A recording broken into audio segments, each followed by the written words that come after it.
Hello everyone, today I'll be showing you how to add a custom watermark here on Word. So this is really simple, you just have to follow my steps. So the first thing that we are going to do is to open a new file or the file in which we want to add our new watermark. And once we are here, we're going to design.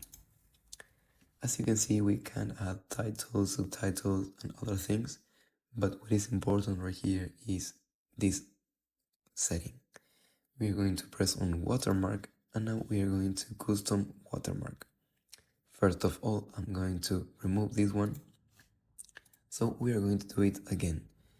Now I'm going to press on custom watermark. And as you can see, I have a few options. I'm going to start with the first one, which is text watermark. And now here I can write whatever I want. For example, in this case, I'm going to write the name of this channel.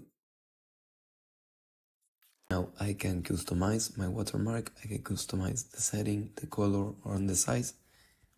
I'm going to press on OK, and now as you can see, it will appear on every single page.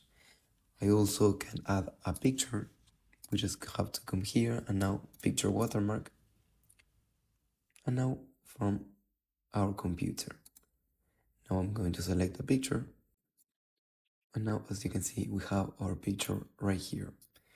We can also customize this and it will appear on every single page again. So this was all the tutorial. If you have any question or any suggestion, please leave it in the comments below. We hope this tutorial has helped you. If you want to see more videos like this one, we invite you to subscribe to our channel.